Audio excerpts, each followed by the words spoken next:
موضوع الدرس بھی اثبات المعاد و احوال سکرات الموت، سورۃ القیامہ، تفسیر ابن کثیر۔ الحمد للہ رب العالمین، والصلاة والسلام على اشرف الانبیاء وسید المرسلین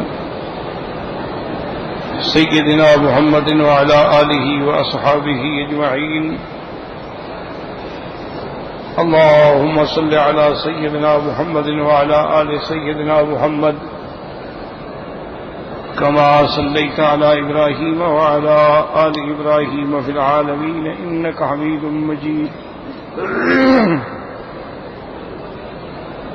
أعوذ بالله من الشيطان الرجيم، بسم الله الرحمن الرحيم۔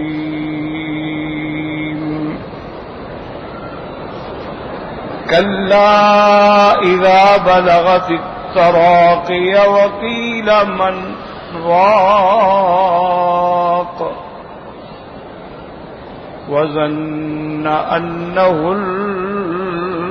الفراق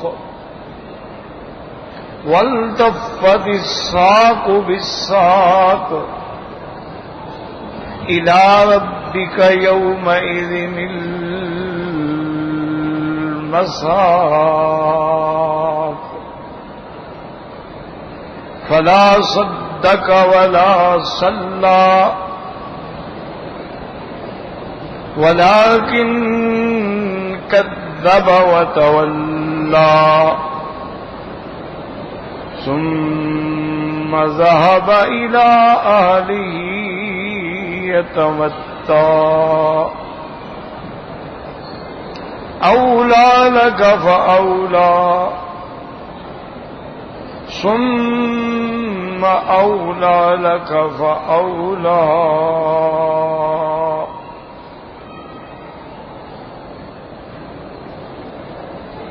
أيحسب الإنسان أن يترك سدى ألم يكن نطفة من مني يمنى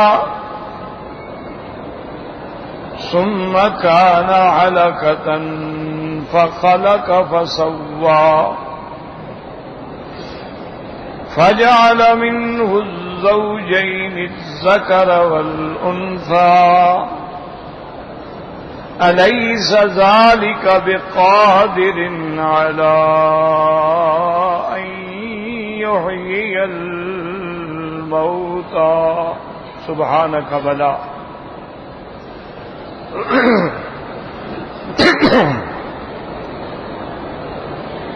اللہ تبارک و تعالی نے کلام مقدس کی ان آیات میں، جیسے کہ آپ نے پڑھا ہے، کافر کی اس موت کے وقت کی کیفیت کا بیان ہو رہا ہے کہ جب موت کی گھڑی آتی ہے، سکرات لگ رہی ہوتی ہے، آدمی کو یقین ہو جاتا ہے کہ بھئی اب میں زندہ نہیں رہ سکتا، تو اس وقت اس کا حال کیا ہوگا؟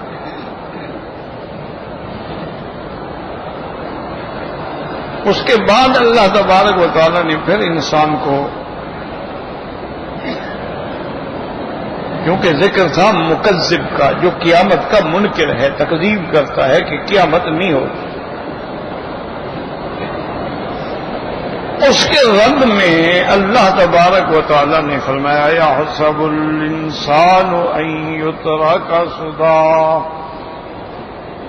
اب سورت پہ نظر ڈالیں، اللہ نے پہلے فرمایا تھا ایحسب الانسان ان لن نجمع عظامہ بلا بلا قادرین علی ان نسوی بنانا۔ تو اسی کا جواب ہے یہ، یاد رکھو کہ کیا انسان گمان کرتا ہے کہ دوبارہ میری ہڈیاں کیسے کٹھی ہوں گی اور کیسے جوڑی جائیں گی، اور ہڈیاں گل سڑ جائیں گی اور پتہ نہیں کہاں کہاں اڑ جائیں گی، پھر کیسے ان کو جمع کیا جائے گا کہ ہر ہڈی اپنے مقام پہ آ جائے، اور پھر یہ کیسے ہوگا کہ یہ ہڈی اس کی ہے اور یہ اس کی ہے اور یہ اس کی ہے؟ قبرستان میں تو ہزاروں آدمی دفن ہیں، اس کا رد اب بھی اسی کا رد ہے. یہاں وہاں تو یہ رد تھا نا کہ ہم قادر ہیں اس بات پہ. ہم تو ہڈیوں کی بات کرتے، ہم تو پور بنانے پہ اس کو برابر کرنے پہ بھی قادر ہیں. کتنا لطیف چیز ہے، دیکھا ہے، انگوٹھے دیکھیں، پور دیکھیں، ان کے اندر جو خطوط ہیں، ہم تو ان کو بھی دوبارہ بنانے پہ قادر ہیں. تم تو ہڈیوں کی بات کر رہے ہو. اب ایک دوسرے انداز سے رد ہے. اَيَحْسَبُ الْإِنسَانُ أَن يُتْرَكَ سُدًى،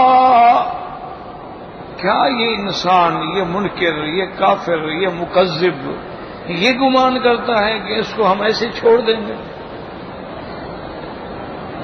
سدا مانا ہوتا ہے کسی چیز کو چھوڑنا، محملن چھوڑ دینا. تو اس میں یاد رکھیں کہ ایک بہت بڑا جواب چھپا ہوا ہے. اس سے اشارہ ہے کہ انسان غور کرو، تم نے ایک چھوٹی سی اینک بنائی ہے، اس کا بھی کوئی مقصد ہے کہ نہیں؟ یہ تم نے کیوں بنائی؟ ایسے کہ پھینک دو.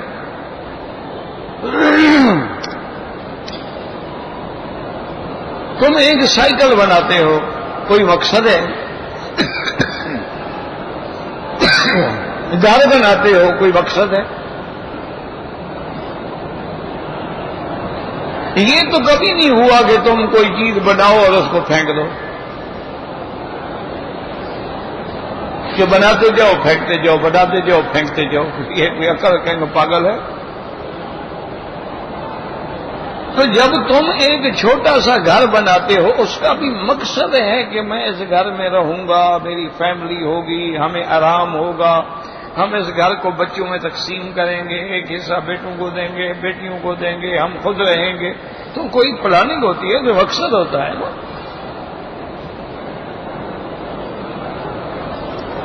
تو اللہ نے فرمایا کہ تم اس بات پہ غور کرو کہ تم تو ایک انسان ہو اور ناقص العقل ہو،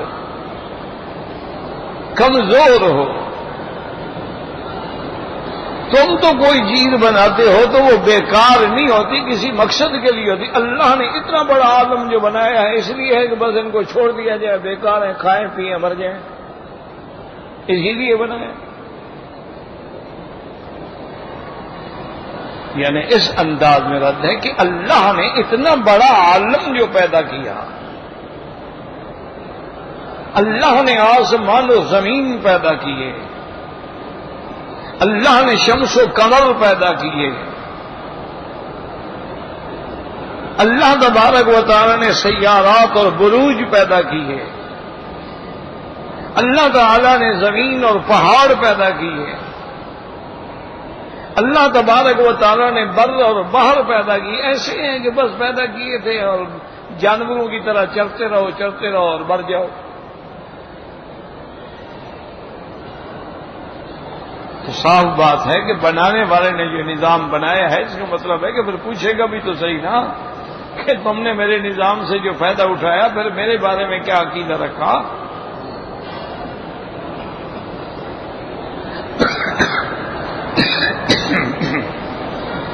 یعنی اللہ کی زمین پہ چلتے ہو، اللہ تعالی کے آسمان کی چھت کے نیچے رہتے ہو،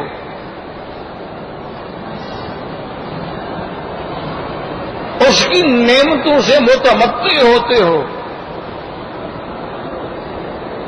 اور پھر یہ بھی سمجھتے ہو کہ بس ہمارا مقصد زندگی یہی تھا کہ ہمیں اللہ نے بنایا ہے اور بنا کے چھوڑ دیا ہے، بس ٹھیک ہے، جو جس کے ہاتھ میں آتا ہے کھائے پیے، لوٹے ڈاکے مارے، کچھ کرے مر جائے، کوئی پوچھ نہیں، کوئی حساب نہیں، کچھ نہیں. یہ وہ بات ہے. آدمی چھوٹی سی فیکٹری لگاتا ہے، حساب ہے، دکان لگاتا ہے، حساب ہے. اللہ آپ کو بغیر حساب کے چھوڑ دیں گے. تو اس بات پر یہ دلیل ہے کہ لازماً ایک ایسا عالم آئے گا جس میں حساب ہوگا، اور جس میں پھر سزا اور جزا ہوگی، جس میں مومنین، محسنین اور کافرین اور منکرین کے درمیان میں فرق ہوگا.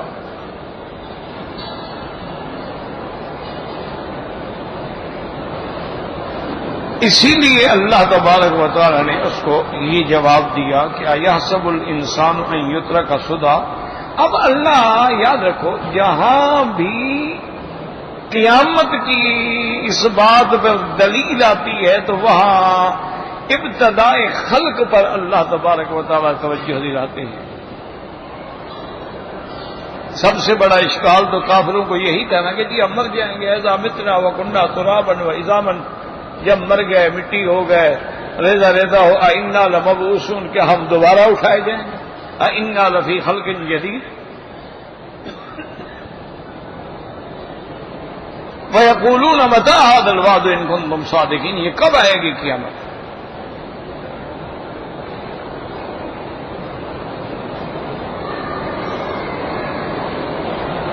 جیسے ابھی آپ پڑھ چکے یسأل ایان یوم القیامہ، پوچھتا ہے کہ وہ قیامت کب ہو۔ تو جہاں جہاں بھی انکار قیامت ہوگا وہاں دلیل پر اللہ تبارک و تعالیٰ اس کی ابتداء خلق پہ دلائل دیتے ہیں۔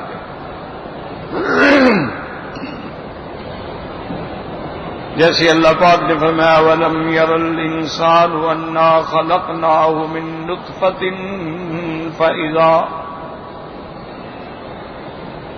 فَإِذَا هُوَ خَصِيمٌ مُّبِينٌ۔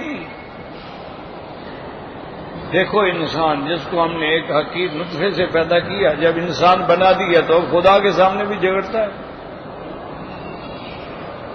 ضرب لنا مثلا ونسي خلقه قال من يحيي العظام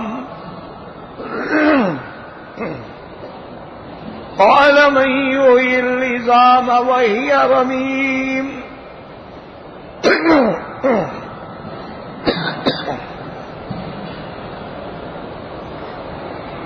یہ مثال دیتا ہے، حضور کے سامنے ایک کافر بدبخت قبرستان سے وہ سیدھا ہڈی لے آیا اور اس کو حضور کے سامنے ایسے مسئلہ، وہ مٹی ہو گئی، منہ بھائی اڑ گئی۔ یا رسول اللہ یہ ہے ہڈی مردوں کی، یہ دوبارہ اٹھیں گے؟ حضور نے فرمایا نعم یبعث۔ اس لیے اللہ فرماتے ہیں، مثالیں دیتے ہیں، اور یہ بھول گیا کہ قل یحییھا الذی انشأها اول مرة وهو بكل خلق علیم۔ اللہ نے فرمایا میرے محبوب اس کہو کہ بدبخت وہ خدا جس نے تم کو پہلے پیدا کیا ہے وہ دوبارہ پیدا کرنے پہ قادر نہیں ہے؟ کچھ غور کرو۔ اور دوسرا اس بات پہ بھی غور کیا کریں کہ قرآن پاک میں تخلیق انسان جو ہے اس کے لیے کئی مقامات پہ ارشاد ہوا ہے۔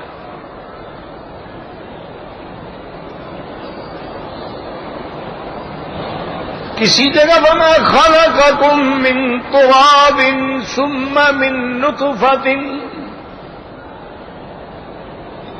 اللہ نے تم کو مٹی سے پیدا کیا اور اس کے بعد پھر تمہیں نطفے سے پیدا کیا۔ اور کسی جگہ اللہ فرماتے انی خالق بشرا من طین، میں انسان بناؤں گا مٹی سے۔ وہ تراب کا لفظ تھا، یہاں تین کا لفظ آ گیا۔ اور کسی جگہ فرمایا خلق الانسان من صلصال کالفخار وخلق الجان من مارج من نار، یہاں صلصال کا لفظ آیا۔ کسی جگہ فرمایا وَلَقَدْ خَلَقْنَا الْإِنسَانَ مِنْ سُلَالَةٍ مِّن طِينٍ ثُمَّ جَعَلْنَاهُ نُطْفَةً فِي قَرَارٍ مَّكِينٍ۔ تو یہ اختلاف کیوں ہے؟ یاد رکھو یہ اختلاف نہیں ہے، قرآن کو سمجھنے کی کوشش کریں کہ دشمن جو ہے نا وہ ایسے بہانے بناتے ہیں. دیکھو جی ایک جگہ تین ہے، ایک جگہ تراب ہے، ایک جگہ نطفہ ہے، ایک جگہ میں ماء مہین ہے، ایک جگہ میں سلسال کالحم مسنون ہے، اور ایک جگہ سلسال کالفخار ہے. یہ کیسے اللہ کی کلام میں مختلف باتیں ہو گئی؟ کیونکہ کافر جو ہوتے ہیں نا، جو منکر قرآن ہیں، جو منکر اسلام ہیں، وہ انہی چیزوں کو ڈھونڈتے ہیں، انہی متشابہات کو سامنے رکھتے ہیں کہ جی یہ کیسے ہو سکتا ہے؟ یہ اگر واقعی اللہ کا کلام ہے تو پھر ایک بات ہونی چاہیے نا.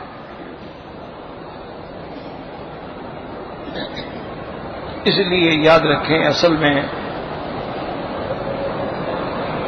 جب تک دل میں اسلام نہ ہو، جب تک چلو اسلام نہ بھی ہو، قلب سلیم تو ہو نا، انسان تو ہو نا، ضمیر تو زندہ ہو نا، سوچے تو صحیح نا کہ حق اور باطل کیا ہے.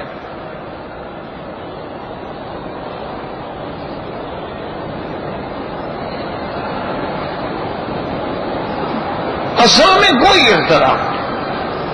یاد رکھو جہاں تراب کا معنی ہے وہاں سب سے پہلے اللہ نے آدم علیہ السلام کو تراب سے، مٹی سے پیدا کیا.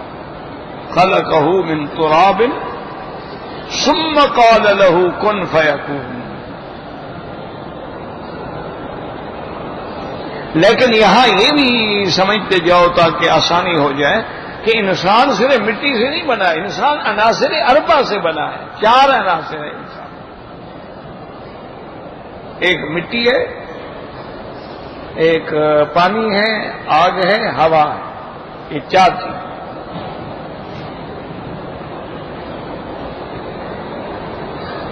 اچھا، اسی کو اطباء جو ہے نا وہ اس کو اخلاط اربع، وہ کہتے ہیں اخلاط بندے میں جو کھلتے ہیں نا وہ بھی 4 ہیں. وہ کہتے ہیں کہ ہر بندے کے اندر 4 خلط ہوتی ہیں، سودا بھی ہوتی ہے، صفرا بھی ہوتی ہے، یہ بوست بھی ہے، برودت بھی ہے. وہ اسی کو اندازہ لگاتے ہیں کہ اس بندے کو پوچھتے ہیں اچھا بھی پیشاب دکھو، سفید، ہاں بھی اس کو معنی یہ ہے کہ مثانے میں سردی ہو گئی. اگر وہ سرخ ہے ہو گیا، اچھا سودا کا غلبہ ہو گیا، یہ بندہ اگر علاج نہ ہوا تو پاگل ہو جائے. اگر وہ پیلا رنگ ہے ہو گیا، ہاں دیکھا یہ معلوم ہوتا ہے کہ یہ اس ہائپاٹائٹس کی طرف جا رہا ہے، یرقان کی طرف جا رہا ہے، اس کا جگر صحیح کام نہیں کر رہا. اچھا وہ تھوڑا ہے تو وہ گزارا ہو جاتا ہے، لیکن جب آنکھیں بھی پیلی ہونی شروع ہو جائیں، پورا بدن بھی پیلا ہونا شروع ہو جائے تو اب بات بڑھ گئی.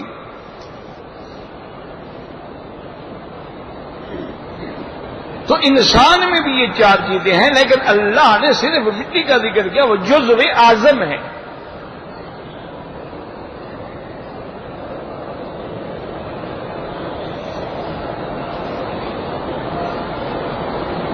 اور بعض علماء نے تو یہاں تک بھی لکھا ہے کہ جس مٹی سے اللہ انسان کو بناتے ہیں نا پھر وہی آگے دفن ہوتا.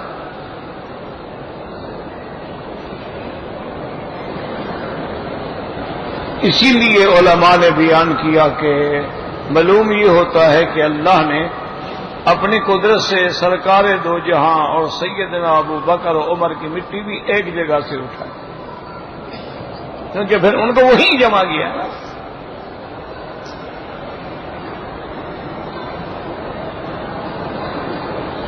تو اب غور کرو کہ آدم علیہ السلام کو اللہ نے مٹی سے پیدا کیا، اس کی کمال قدرت ہے. اچھا کبھی 3 کہا کیونکہ مٹی کو جب پانی ملا ہو تو پھر وہ مٹی والی بات تو نہیں رہتی نا، اب وہ 3 ہو جاتی ہے. اچھا پھر اس کو جب پکاؤ گے سکھاؤ گے تو او سلسال کر بجنے والی مٹی ہو جائے گی. دیکھتے نہیں کچا گھڑا جب آگ میں پکاتے ہیں کیسے بجتا ہے پھر، حالانکہ ہے تو وہی مٹی نا. مٹی کے پیالے ہیں، اس کو آگ میں نہ پکاؤ تو اس سے آواز نہیں پیدا ہوگی. استعمال کرتے ہیں مٹی کے پیالے، پہلے تو ہوتے ہی مٹی کے پیالے تھے، پانی بھی اسی سے پیتے تھے، آدمی کھانا بھی اسی میں کھاتے تھے. لیکن جب اس کو آگ میں پکایا جاتا ہے، اس کا مٹکا بنایا گیا، اس کا سراہی بنائی گئی، اس کی پکا کے اشکال، اب اس میں دیکھو آواز ہے، پک گیا نا، تو اس لیے کہیں فرمایا سلسال کل فخار، وہ بجنے والا، تو ہے تو وہی مٹی. اور کہیں فرما دیا من ماء مہین، حقیر پانی.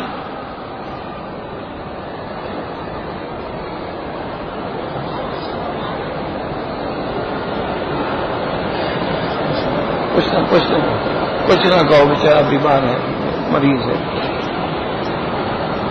تو کسی جگہ فرما دیا گیا نطفہ. اچھا، پھر اللہ تبارک و تعالیٰ نے اس کی تفصیل بھی آپ کو بتا دی کہ وہ پانی کیسے کہاں سے آتا ہے. فَلْيَنظُرِ الْإِنسَانُ مِمَّا خُلِقَ مِن مَّاءٍ دَافِقٍ يَخْرُجُ مِن بَيْنِ الصُّلْبِ وَالتَّرَائِبِ. اللہ فرمایا انسان غور کرو، تدبر کرو، کس چیز سے پیدا ہوتے؟ ایک ایسے پانی سے جو ماں باپ کی صلب میں، پشت میں ہوتا ہے، اور ماں کے سینے میں.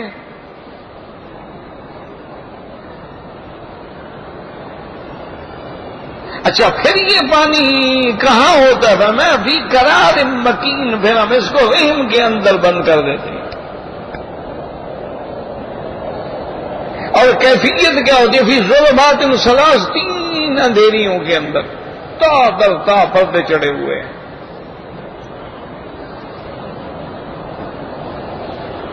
اللہ کے نظام پہ غور کرو نا جی. میاں بیوی تو روز ملتے ہیں، روز تو بچے نہیں پیدا ہوتے ہیں.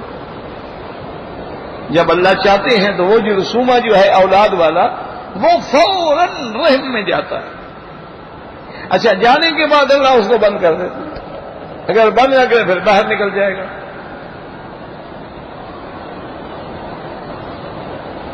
اسی لیے اطباء منع کرتے ہیں نا کہ عورت کا اگر حمل ہو گیا ہے، یعنی حاملہ ہو گئی ہے، وہ کہتے ہیں احتیاط کیا کرو، چھلانگے نہ لگایا کرو، سیڑھیاں ویڑیاں نہ چڑھی کرو، کہیں ایسا نہ ہو کہ اس کا منہ کھل جائے اور حمل گر جائے.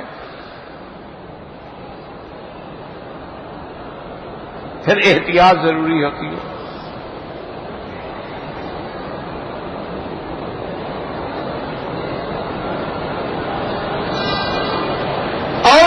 تبارک و تعالیٰ نے اس کا کمال قدرت دیکھیں. کہتے ہیں کہ پھر نطفہ پہلے کیا ہوگا؟ نطفہ ہوگا. ثم خلقنا النطفة علقة، پھر وہ گوشت کا لوتھڑا بن جائے گا جیسے جونک ہوتی ہے. ثم خلقنا العلقة مضغة فكسونا العظام لحما ثم انشأناه خلقا آخر فتبارك الله أحسن الخالقين. اور کسی جگہ فرمایا هو الذي يصوركم في الأرحام كيف يشاء. اور کہیں فرمایا لله ملك السماوات والأرض يخلق ما يشاء يهب لمن يشاء إناثا ويهب لمن يشاء الذكور. اللہ کے کمال قدرت دیکھیں. ایک بہت بڑے ڈاکٹر تھے، مجھے نام نہیں آتا اس کا، وہ گائنی کا، یہ عورتوں کی ولادہ کا تھا، بہت بڑا یعنی انٹرنیشنل لیول کا ڈاکٹر تھا. اس نے جب قرآن میں اس تخلیق انسان کے بارے میں پڑھا، اسے کلمہ پڑھ لیا. خود نے کہا حضور پاک ہے النبی الامی، جس نے کسی سے نہیں پڑھا، جہاں کوئی میڈیکل کالج ہی نہیں تھا، کوئی پرائمری اسکول بھی نہیں تھا. اس پیغمبر نے یہ تخلیق انسان کی جو باریکیاں ہیں، جو مراحل ہیں، وہ جو بیان فرمائے ہیں، تو معلوم ہوتا ہے کہ اس کو خبر دینے والا خدا ہے اور یہ سچا نبی.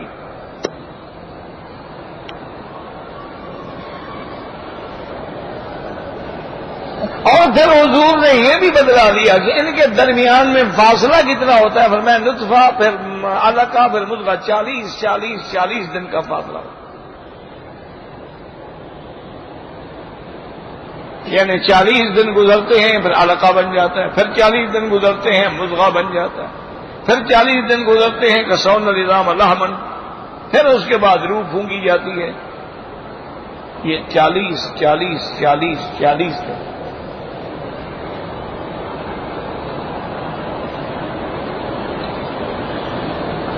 اسی لیے اسلام نے عورت پہ عدت رکھی ہے کہ اگر خامد مر گیا ہے تو 4 مہینے 10 دن انتظار کرے، کہیں اندر پیٹ میں بچہ نہ ہو.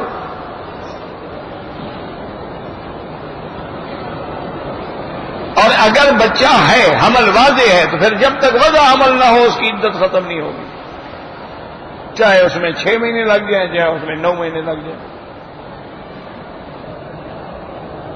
یا اگر فرض یعنی محال کہ خامد مر گیا، عورت پہلے سے حاملہ تھی، اس کے مرنے کے 15-20 دن کے بعد بچہ پیدا ہو گیا، عدت ختم ہو گئی. کیونکہ عدت کا معنی یہ تھا استبراء رحم، تاکہ اس رحم کو صاف کر دیا جائے کہ اس میں کوئی چیز ہے تو نہیں. وہ تو صاف ہو گئی، بچہ پیدا ہو گیا.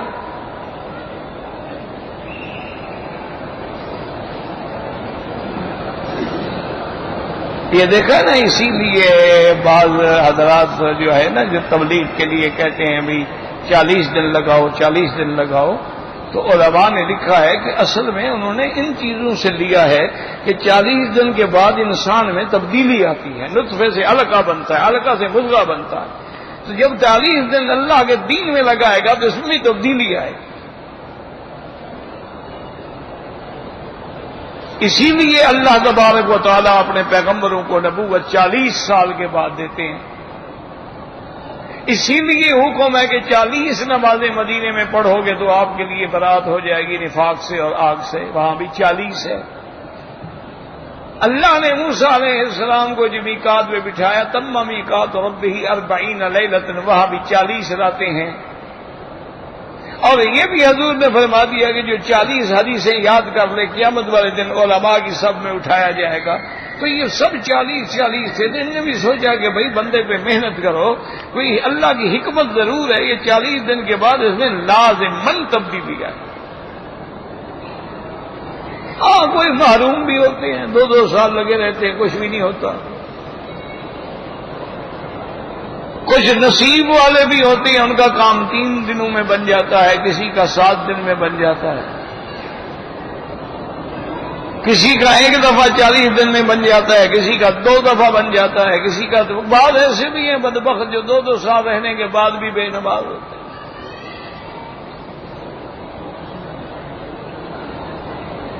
تو اس لیے سارے قرآن پہ نظر ڈالو گے نا تو قرآن کی اور اللہ کے کمال قدرت کے نظارے تمہارے سامنے آ جائیں.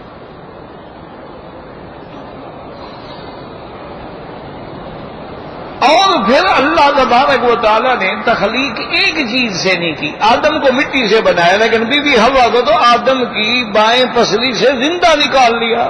وہاں تو کوئی مٹی شٹی نہیں، وہاں تو کوئی حمل بھی نہیں. خلقت حوا من ضلع آدم، بی بی حوا آدم علیہ السلام کی بائیں پسلی سے پیدا ہوئی.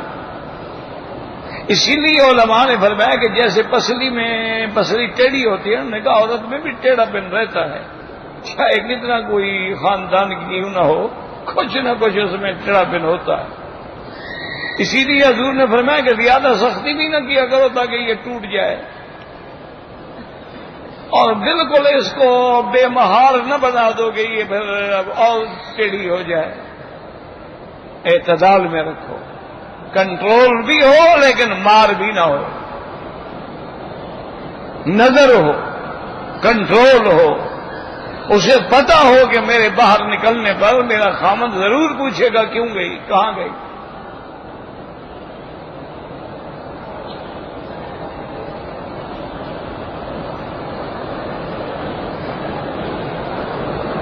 اب تو یہ جب سے عذاب آیا ہے نا جی موبائل کا، اب تو بس وہ ٹیلی فون پہ سب کچھ طے ہو جاتا ہے. اچھا جہاں ان کو فائدہ ہے نا وہاں اللہ کی رحمت سے پکڑی بھی ٹیلی فون سے جاتی ہے. کاؤنٹر کہاں ہوں میں؟ بہن کے گھر میں. اچھا اچھا ٹھیک ہے ٹھیک ہے. تھوڑی دیر انہوں نے اس کی بہن کو فون کر دیا کہ یہاں تو آئی ہی نہیں. چوری پکڑی گئی. تو اس لیے اللہ نے اس سارے نظام پر بڑی تفصیل سے بحث کر دی. اللہ اکبر. اور پھر دیکھو یہ مادہ جو ہے نا، مادہ منویہ جس کو آپ کہتے ہیں، اور اس کی 3 قسمیں ہوتی ہیں، یاد رکھو. ایک منی ہوتی ہے، ایک مزی ہوتی ہے، ایک ودی ہوتی ہے.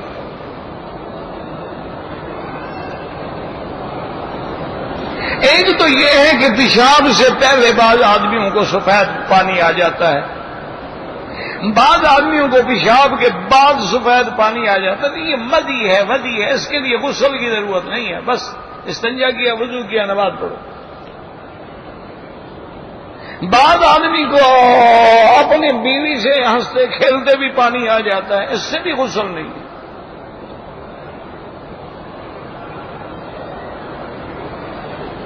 غسل صرف منی سے آتا ہے.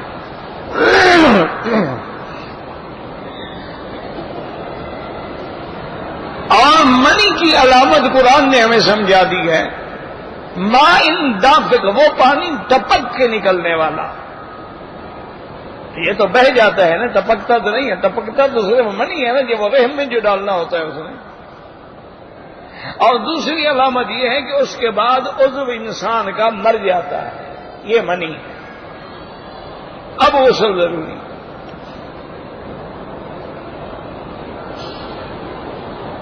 یا میاں بیوی ملے ہیں اور حشفہ غائب ہو گیا تو غسل ہو گیا، چاہے انزال ہو یا نہ ہو.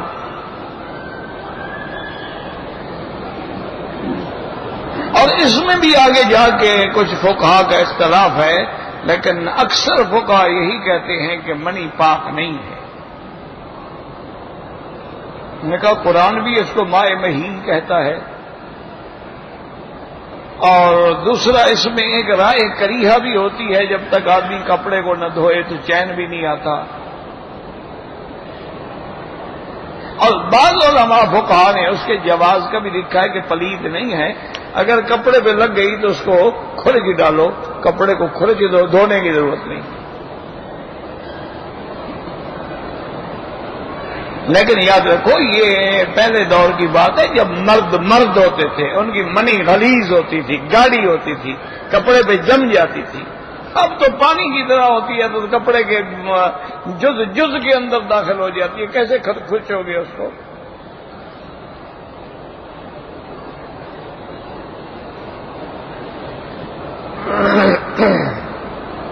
تو اب سمجھ لیں کہ پھر اس منی کے اندر دیکھو کتنا مثلا 2 تولے، اس میں کئی ملین جراثیم ہیں، ہزاروں نہیں، ملین کے حساب سے جرثومات ہیں.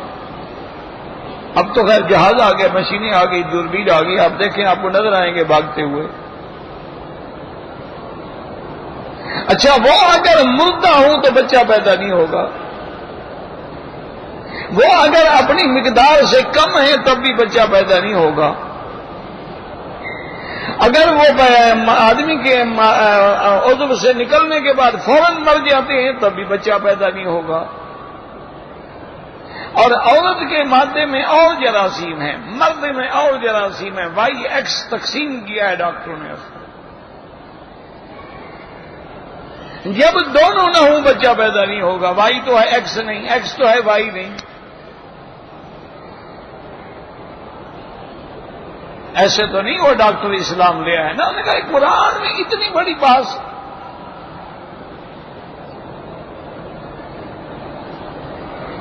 یہ تو افسوس ہے نا کہ ہم نے قرآن شریف کو رکھا ہے مردوں کے بخشوانے کے لیے، کہ بندہ مر گیا بس ہیلا اسقاط کر لو، بس مردہ بخشا جائے گا. یا کبھی شادی ہو لڑکی کی تو چادر پہ لے کے کھڑے ہو جاتے ہیں، اور یہ بچی کو قرآن کے نیچے سے گزارا ہے، ماشاءاللہ قرآن کی امان میں جا رہی ہے. اور وہ قرآن لعنت کر رہا ہوتا ہے کہ جو کچھ تم نے میک اپ کیا ہوا ہے پہلے سے اس پر لعنت ہے. پھر جو تم نے موویاں بنائی ہیں پھر اس پہ لعنت ہے. جو تم نے شادی کی وجہ سے وہ پالشیں والشیں لگائی ہیں جس سے نہ وضو ہوگا نہ غسل ہوگا نہ نماز ہوگی نہ کچھ ہوگا، اس کی وجہ سے لعنت ہے۔ قرآن تو لعنت کر رہا ہوتا ہے۔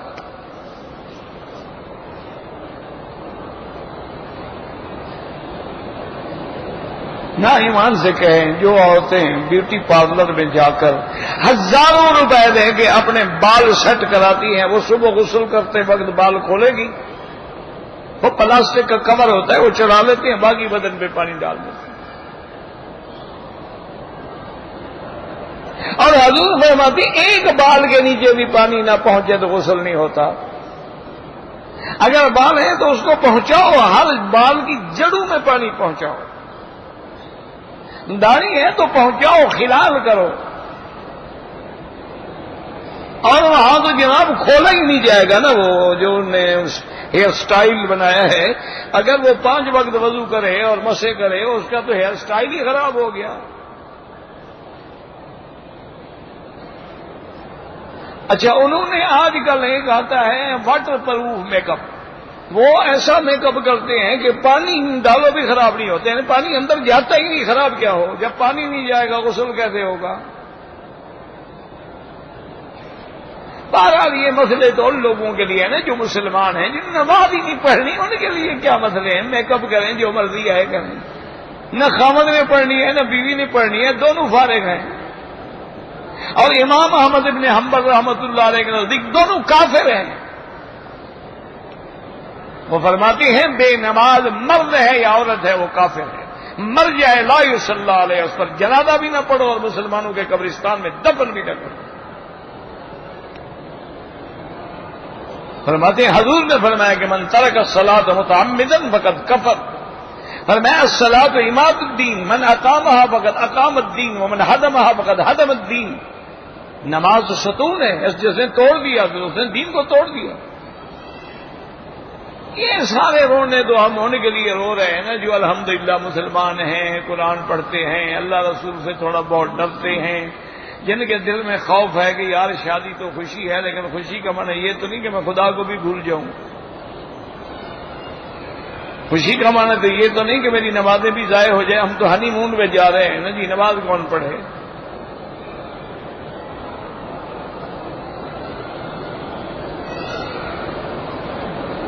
تو اس لیے بہرحال اللہ نے تو قرآن میں پہلا سبق ہی ہمیں یہ دیا، اقرأ باسم ربک الذی خلق، خلق الانسان من علق، اقرأ وربک الاکرم الذی علم بالقلم۔ سب سے پہلا اللہ نے تخلیق انسان کا ذکر کیا۔ میرے مدنی پڑھو اپنے رب کے نام سے، وہ تیرا رب جس نے پیدا کیا، میرا اللہ آپ نے تو سب کچھ پیدا کیا۔ پھر ہاں میں نے سب کچھ پیدا کیا، لیکن اشرف المخلوقات انسان ہے، خلق الانسان من علق۔ لیکن اس اشرف المخلوقات کو بھی یہ سوچنا چاہیے کہ میں کس مادے سے بنایا گیا ہوں، تکبر نہ کرو، اکڑو نہیں۔ چودھری، وڈیرے، سردار، جاگیردار، کارخانے دار، یہ سب دار ہیں نا، پتہ ہے دار کس کو کہتے ہیں؟ پھانسی کو، یعنی یہ پھانسی کے مستحق ہوتے ہیں۔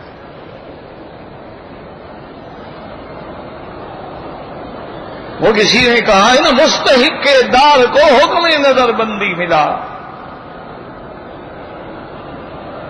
دار پہ لٹکا دیا گیا۔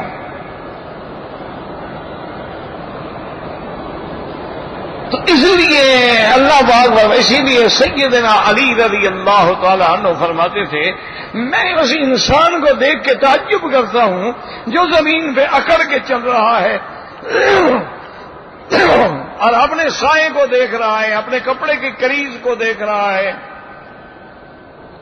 غریب کو ہاتھ دینے کے لیے تیار نہیں ہے۔ فرمایا مجھے تعجب ہوتا ہے کہ یہ بدبخت 2 دفعہ پیشاب کے مقام سے نکلا ہے، پھر اکڑ کے بات پہ رہا ہے۔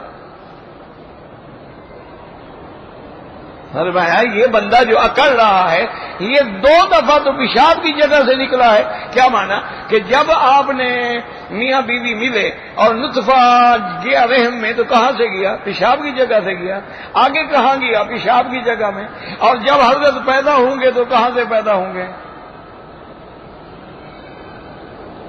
جب آپ نکلیں گے تو منہ سے تو نہیں نکلتے ہو نا ماں کے، وہی پیشاب کی جگہ سے نکل. پر میں 2 دفعہ جو پیشاب کی جگہ سے نکلے اکڑتا کس بات پہ ہے؟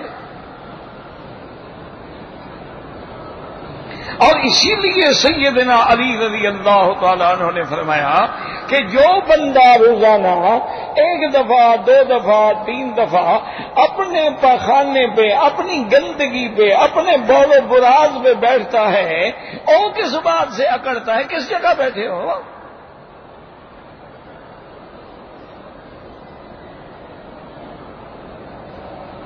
اور جناب ایئر فریشنر مار رہا ہے کہ بدبو نہ آئے حمام سے.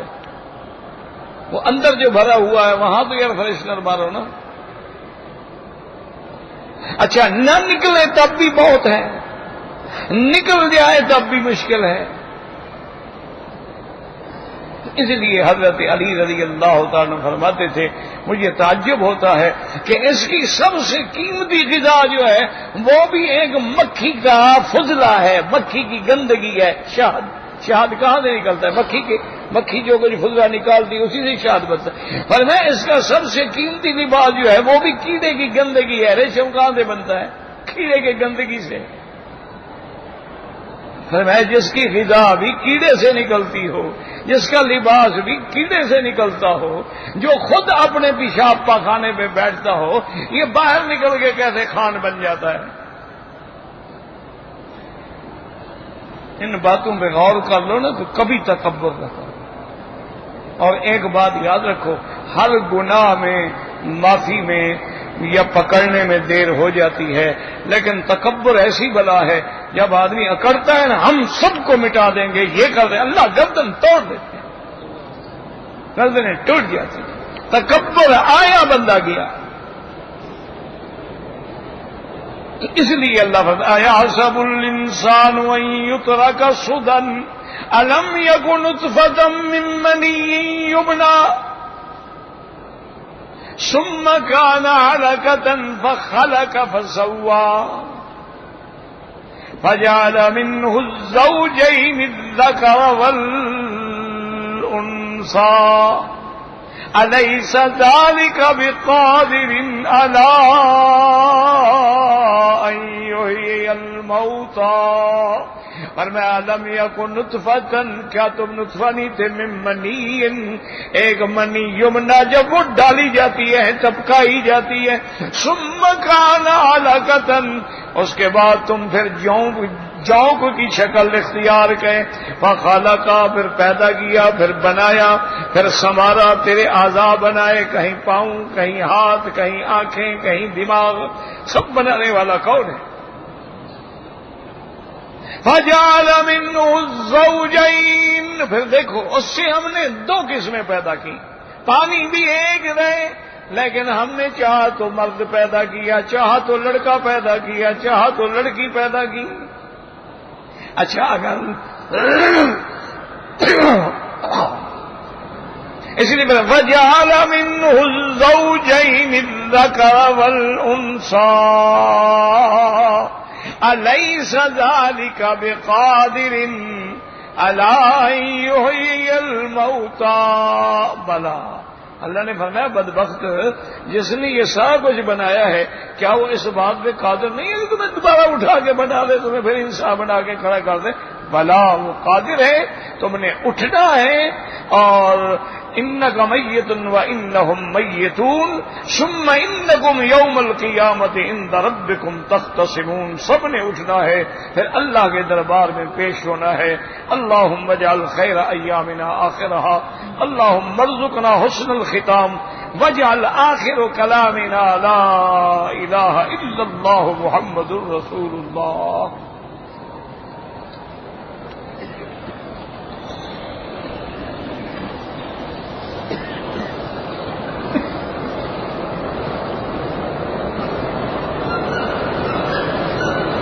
کہتے ہیں جی کہ حدیث مبارک میں ہے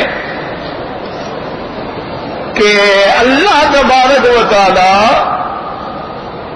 تمہارے دلوں کو دیکھتے ہیں، تمہارے سینوں کو، سورج کو نہیں دیکھتے ہیں۔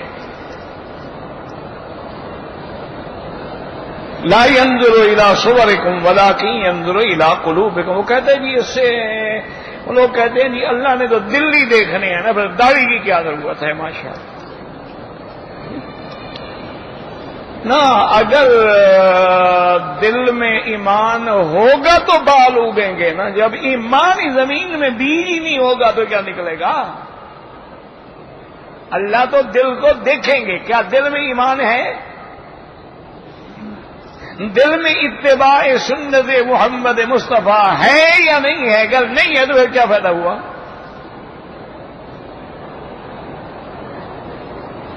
یہ عجیب بات ہے کہ وہ تو مانا یہ ہے کہ اللہ تمہارے گورے کالے رنگ کو نہیں دیکھتے، وہ تو دلوں کو دیکھتے ہیں۔ جیسے ایک دفعہ حضرت ابو بکر غصے میں آئے تو حضرت بلال کو فرما دیا کہ یا ابن امۃ السودا، اے کالی ماں کے بیٹے۔ یہ جھوٹ بھی نہیں تھا، حضرت بلال بھی کالے تھے، ماں بھی کالی تھی۔ حضرت بلال روتے ہوئے حضور کی خدمت میں آ گئے کہ یا رسول اللہ، ایسے مجھے تانا دیا ہے کہ میں کالی ماں کا بیٹا ہوں، میرا دل تو سیاہ نہیں ہے نا۔ حضور پاک نے بلایا اور آپ نے فرمایا کہ ابو بکر بلال سے معافی مانگو، تم نے ایسی بات کی ہے کہ دریا میں ڈال دریا کڑوا ہو جائے گا۔ وہ تو یہ مراد ہے کہ گورے کالے کو نہیں دیکھیں گے، تمہارے دلوں کو دیکھیں گے کہ ایمان اس میں ہے یا نہیں، اور اگر دل میں ایمان ہے تو پھر اتباع رسول ہے۔ یہ کیسا ایمان ہے کہ کہے جی میں حضور پہ قربان لیکن داڑھی نہیں رکھ سکتا، ویسے میری جان مدنی پہ قربان جی کالی کملی والے کے صدقے جاؤں لیکن داڑھی نہیں رکھ سکتا، بیوی ناراض ہوتی ہے۔ یہ کون سا ایمان ہے جی؟ کام کاج چھوڑو، کیا ہے، یا مسلمان بنو یا کافر بنو، یہ درمیان میں منافق بننے کی کیا ضرورت ہے؟ یا سراسر موم ہو جا یا سراسر سنگ ہو جا، یہ آدھا بٹیر آدھا تیتر اللہ کو قبول نہیں ہے۔ مسلمان بنو تو مسلمان بنو پکے، کہ حضور پاک نے جو لفظ فرمایا اس پہ ہمارا ایمان۔ حضور پاک نے خود داڑھی رکھ کے بھی دکھا دی اور امت کو حکم بھی دے دیا کہ اوف اللحا وقص الشوارب، کہ مونچھیں کٹوایا کرو اور داڑھی بڑھایا کرو۔ تو اگر آپ کو اس سے نفرت ہے بس اللہ ہدایت کرے، اور کیا ہے، ہم تو بس دعا ہی کر سکتے ہیں۔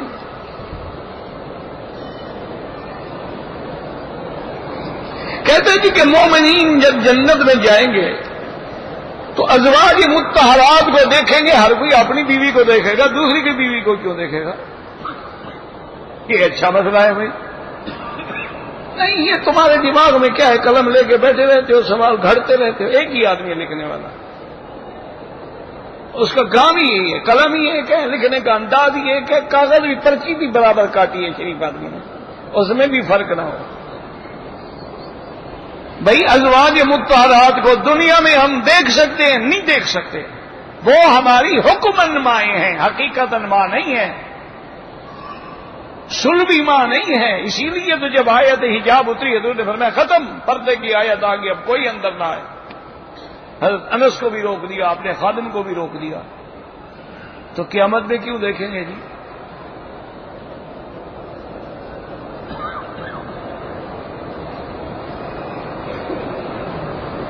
بہرحال ہم نے یہی پڑھا ہے کہ ملتزم جو ہے مقام مستجاب ہے۔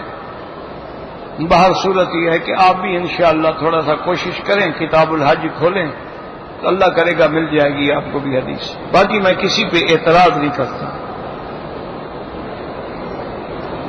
کہتے ہیں جی کہ فیس بک پر حضور کی پگڑی مبارک کی یا نالین مبارک کی تصویر ہے، اللہ عالم۔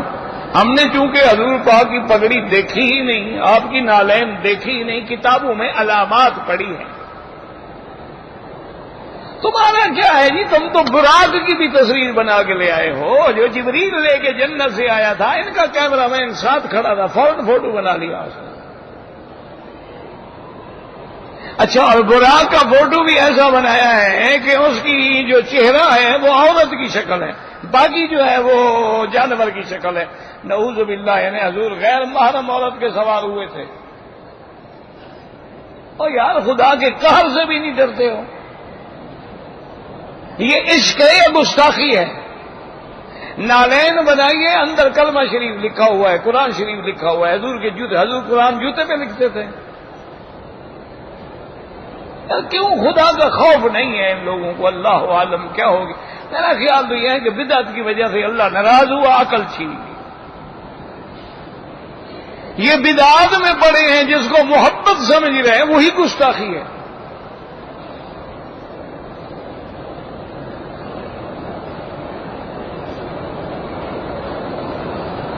کہتے ہیں جی کہ وہ کہتی ہیں کہ آپ کہتی ہیں حضور ہم جیسے ہیں، یعنی بحیثیت جنس کے، ہر چیز میں نہیں. انما انا بشر مثلکم. خدا پہ اعتراض کرو پھر ہم پہ اعتراض کرنا.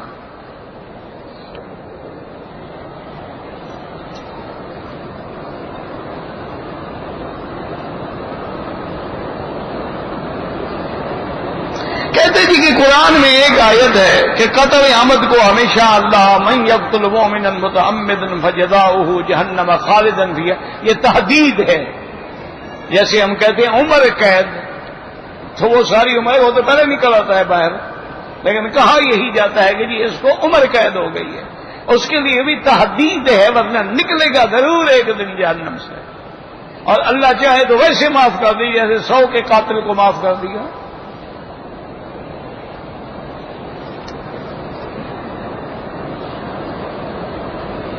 کہتے جی کہ جب ہمیں قبر میں سوال ہوگا تو ہم حضور پاک کو دیکھیں گے. یہ کہاں لکھا ہوا ہے؟ صرف یہ ہے کہ بریلوی کہتے ہیں. اچھا، حضور ہر قبر میں تشریف لاتے ہیں، کافر کی قبر میں بھی تشریف لے جاتے ہیں. یار کوئی عقل تو کیا کرو نا. اچھا، جب تشریف لاتے ہیں صرف فوٹو آتا ہے، روح آتا ہے، یا جسد بھی آتا ہے؟ اور اگر حقیقتاً آپ آتے ہیں تو جو سبوے پہ کھڑے ہو کے سلام پڑھ رہے ہیں وہ کہاں جائیں گے؟ ایک دن میں لاکھوں آدمی مرتے ہیں کئی جگہوں، حضور تو ادھر تشریف لے گئے. اچھا، پھر ایک دن میں لاکھوں آدمی مرتے ہیں، حادثے ہوتے ہیں، فوراً 1000 بندہ مر جاتا ہے. سب کی قبر میں یعنی حضور کی صرف ذمہ یہی رہے گی کہ قبر میں پھرتے رہیں. تو خدا کا خوف کرو. یہ عشق ہے کہ حاضر ناظر ثابت کر رہے ہو.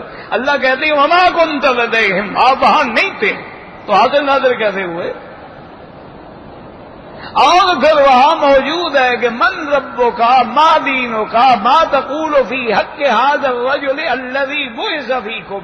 تم اس پیغمبر کے بارے میں کیا کہتے ہو جو تمہارے پاس نبی بن گیا؟ تو الذی بعث فیکم موجود ہے، پھر حاضر ناظر کا کیا معنی ہے؟ بس مجھے تو یہی سمجھ آتا ہے کہ یا تو ضد ہے، ضد ہوتی ہے نا جی، وہ بھی آپ جو مرضی آئے کہہ لو، کہے گا میں نہ مانوں. اور یا پھر یہی ہے کہ جب آدمی گناہ کرتا ہے اور بدعات میں آتا ہے، اللہ اس کا دماغ اور اس کی سوچ اور اس کی فہم چھین لے.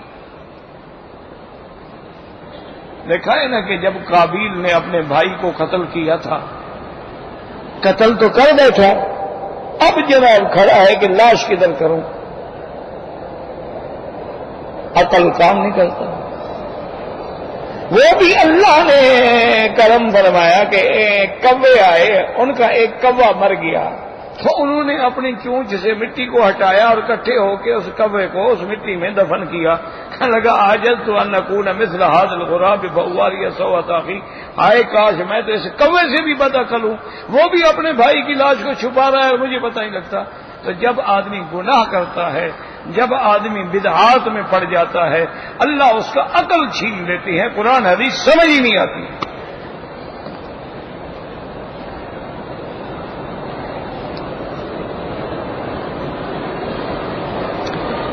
کہتے ہیں جی کہ دم کی وجہ یہ ہے کہ میں نے مدینے سے احرام نہیں باندھا، تو عمرہ بھی کرو اور ایک بکری دم دو، دم نہیں ہے تو 10 روزے رکھو.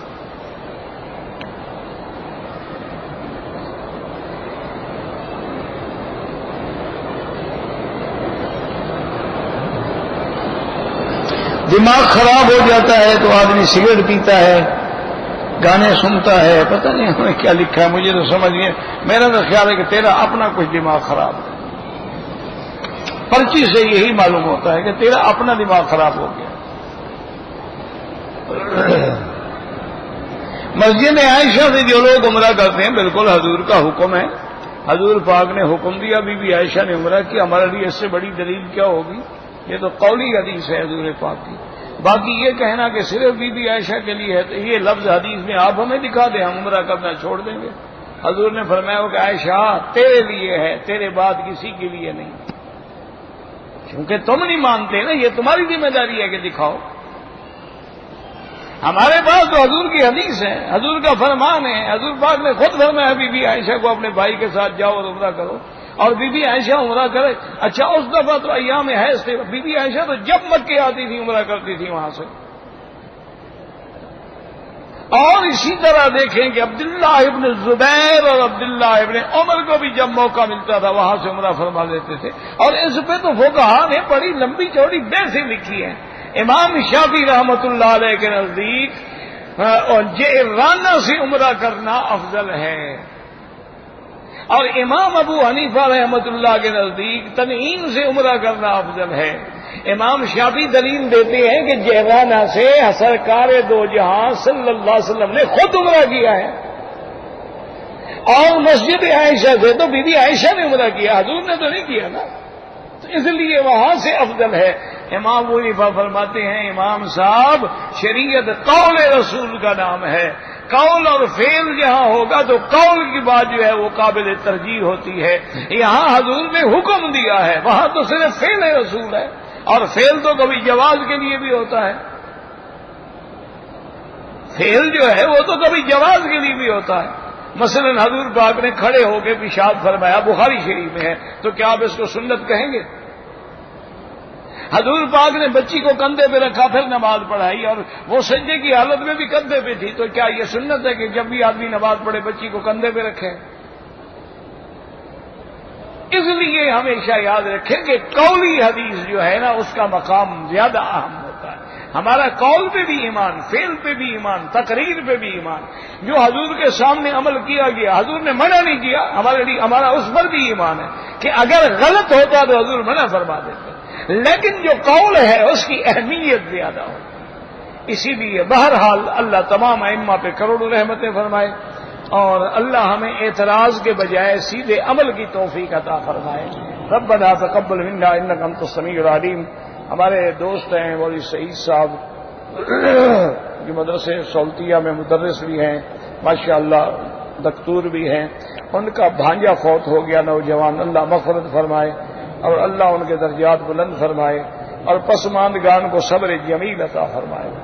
اللہم استرنا بسترک الجمیل، اللہم استرنا بسترک الجمیل، اللہم استرنا بسترک الجمیل.